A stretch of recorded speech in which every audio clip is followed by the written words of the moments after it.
Hello, this is Philip Carcon. This is Tea with the Druid, 123. And it's lovely to be with you. And do say that you're here.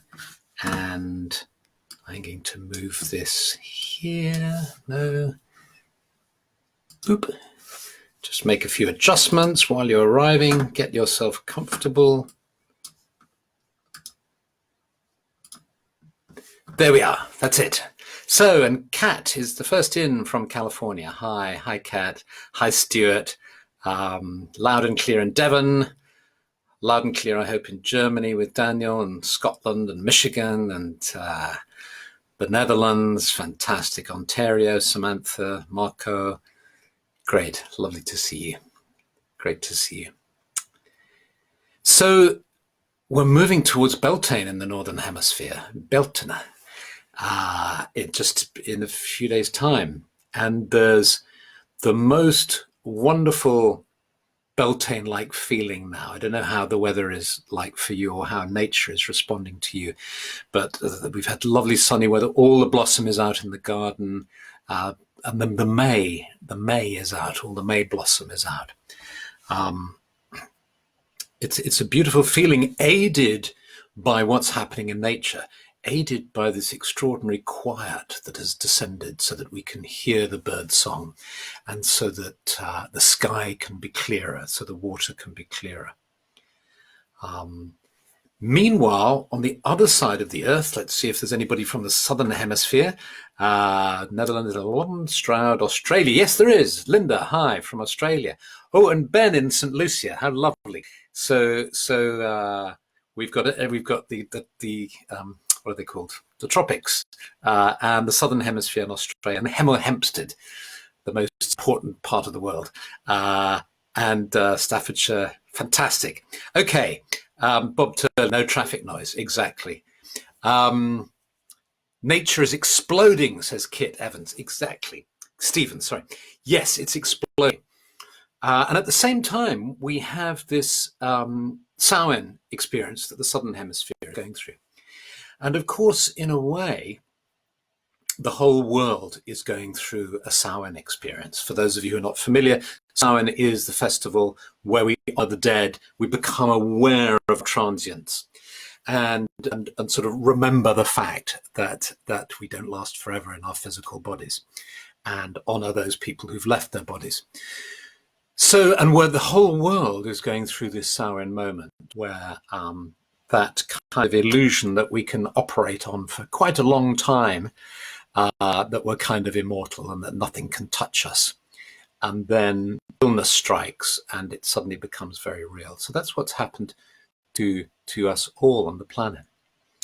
Now, last week, Steve Handsome decided to turn to the tarot for some insight into these times. And he did a great session, and the tarot gave him the 10 of Wands, where the person is burdened by all those wands.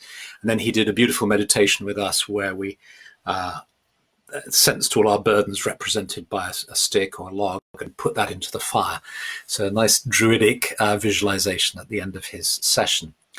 And I thought I would turn to the animal world in similar fashion. There's a way in which the crisis we are faced with today is the result of our relationship with the animal world, our disturbed and abusive relationship to the animal world.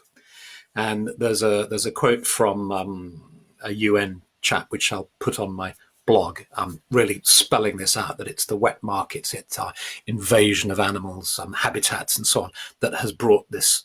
We brought it upon ourselves. We don't even have to say it's the animals biting back. It's ourselves.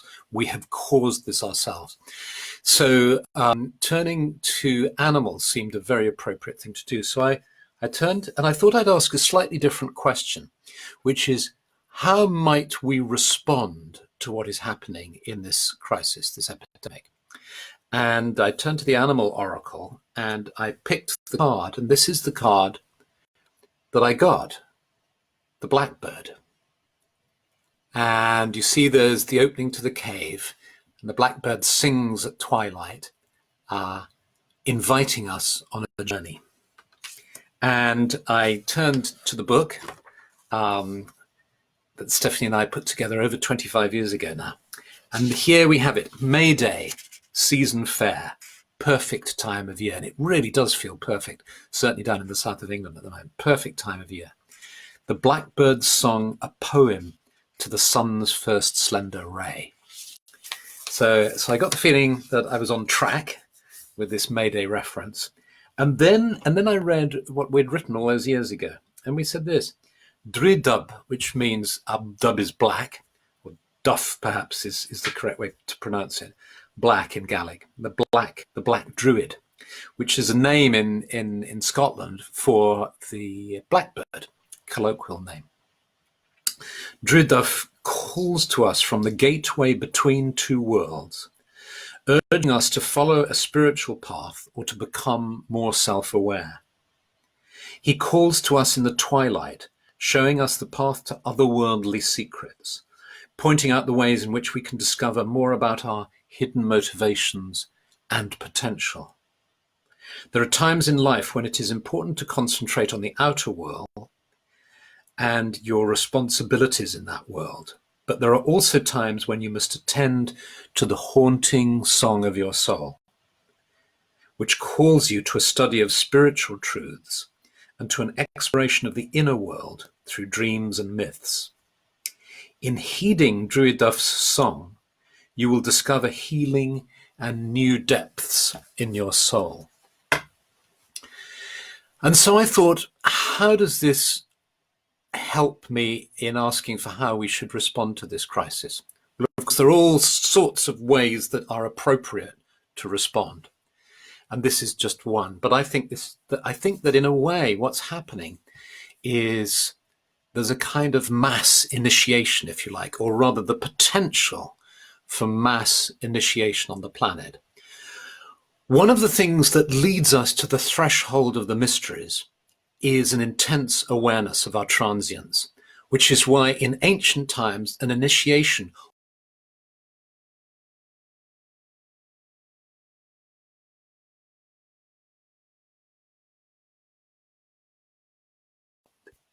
until you're touching the edge of a sword.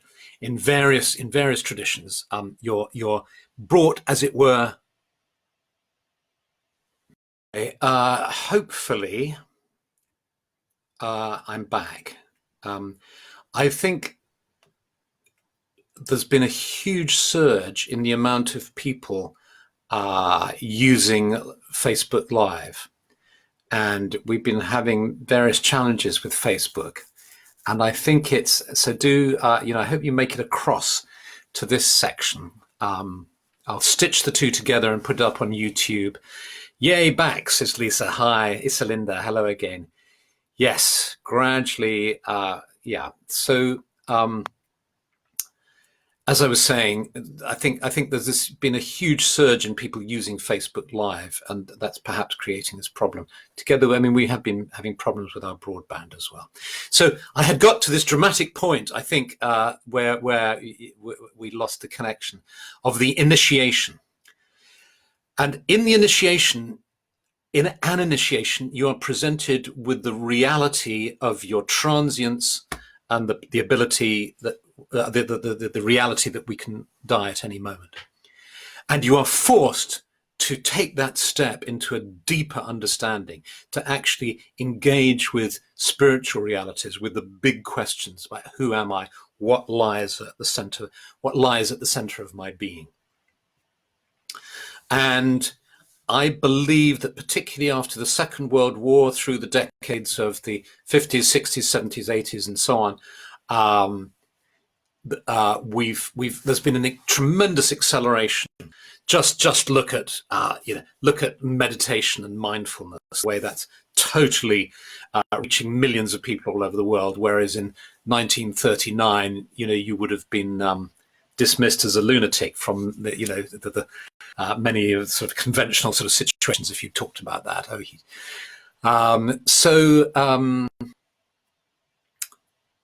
So what's happening is more and more people are being awakened to spiritual realities and truths. I believe that's what's happening. The blackbird is a bird who calls us to these deeper truths. And we get that, the symbolism in that comes from the blackbird singing at twilight, that lovely twilight song that leads us into the other world again. And so what I'm going to invite us to do now is to follow the blackbird's song. We're going to go into the sacred grove. We're going to have a meditation together. I'm going to play you a blackbird singing, if the technology works. So here we go. It's lovely to see you back. Just back at the point about being dismissed as a lunatic. Oh, there's a bit more before that, Alan. But what I'll do is I'll stitch these two films together and put it up on YouTube. And I don't know, maybe I can re-upload it to Facebook or something like that. But we've really got to this idea of the blackbird suggesting that perhaps what's happening is the potential for large amounts of people being initiated into a deeper understanding. I mean, you basically have a choice in lockdown. You either drive yourself nuts, you become frustrated, and as the supports and all the things you're used to helping you function in the world are taken away from you, you either carry on looking outside in order to be supported, or you turn in and go within.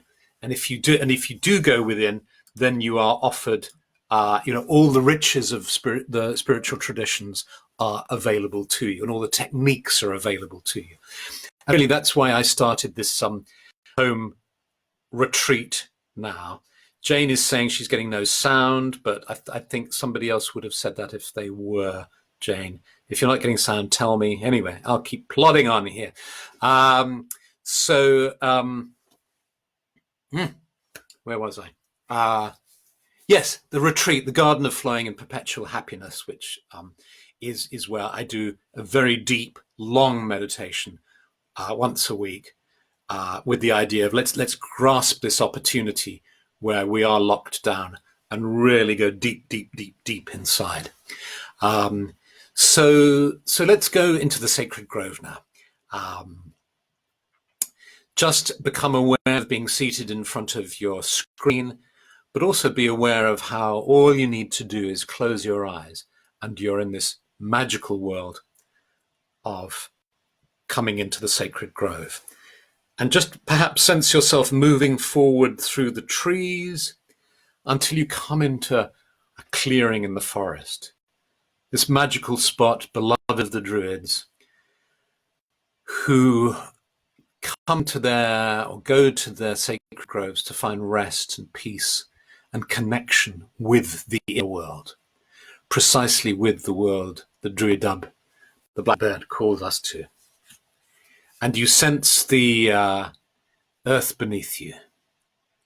Feel the energy of the earth bringing you a sense of stability.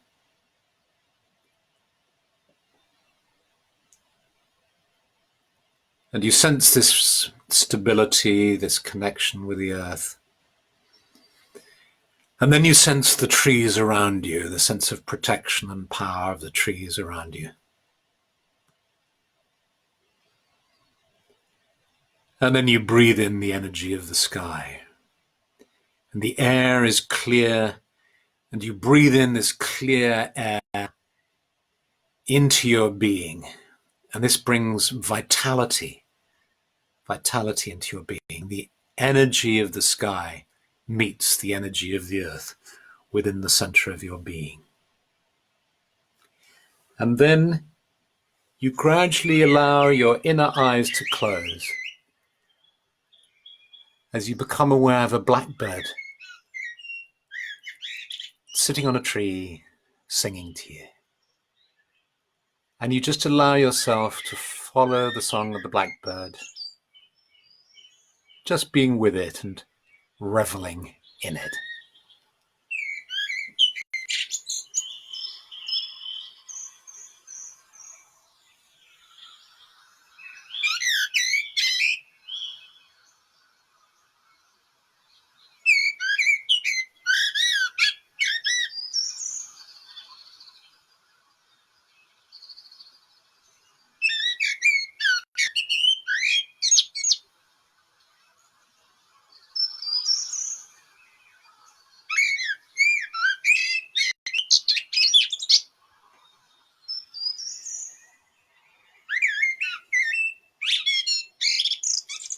And you sense how the blackbird is not alone, but there are other birds in the grove too, and beyond. And it's as if that song carries through the forest, connecting up the whole earth, across the whole planet, the songs of birds.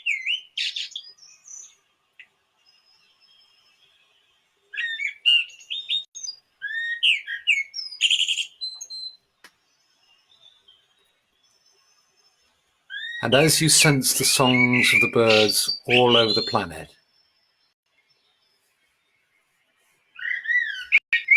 you ask that this bird song may grow and grow, that the natural world might be able to return more and more strongly, more and more with vigor and vitality, with strength, with beauty, bringing beauty and love and joy to all the world.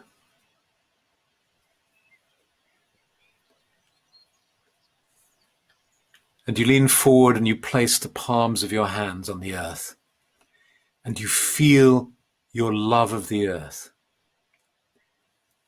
And you ask, and we all ask, for a blessing on our lives and a blessing on the land. And as you do this, you realize you're not alone.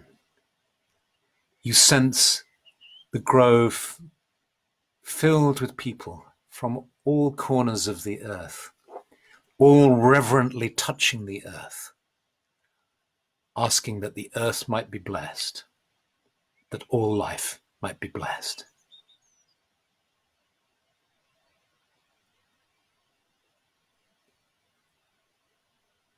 And sensing yourself as part of this community of souls, you bow in acknowledgement to them, your head, and then close your eyes and become aware of yourself.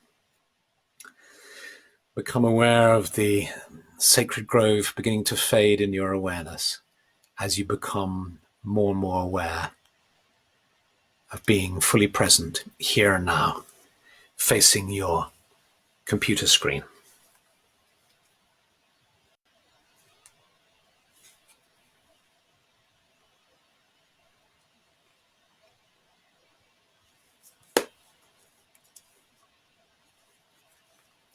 So, thank you for that. I don't know whether that worked with playing a recording of the birds, or whether it was distracting. Tell me if you found that distracting, or whether it was nice to hear. I guess it depends on the quality of the sound. So thank you for being here. Melody-eyed, what a lovely name as a Christian name, Melody. And Zoe and Floriana, hi. Thank you for the Blackbird song, great. Oh, I'm glad that worked, Floriana. Dawn went for a walk and heard a solitary male blackbird singing. What a coincidence. Yeah. So a lot of people I've been talking to, just friends, we meet just outside, people on Zoom, all sorts of things. And a lot of people are, whilst being obviously concerned, obviously worried and feeling for the suffering of those people who have lost loved ones, at the same time are actually finding this a time of great deepening. And so I think that's for me the message of the Blackbird, the opportunity to go deep and to really appreciate the thousands of years actually of spiritual teachings and of poetry, of inspiring texts, of techniques of meditation and inquiry and that have been gifted to us over the ages through the perennial wisdom tradition and through the many different streams of spiritual teaching that we are so lucky to be able to turn to.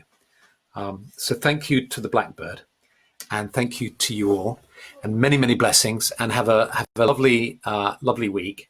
And I will go back and read your comments and stitch together the two films and put them all up together. We have to find new ways to keep on singing our song. That's a beautiful, beautiful end thought, Floriana. Thank you so much. Yeah.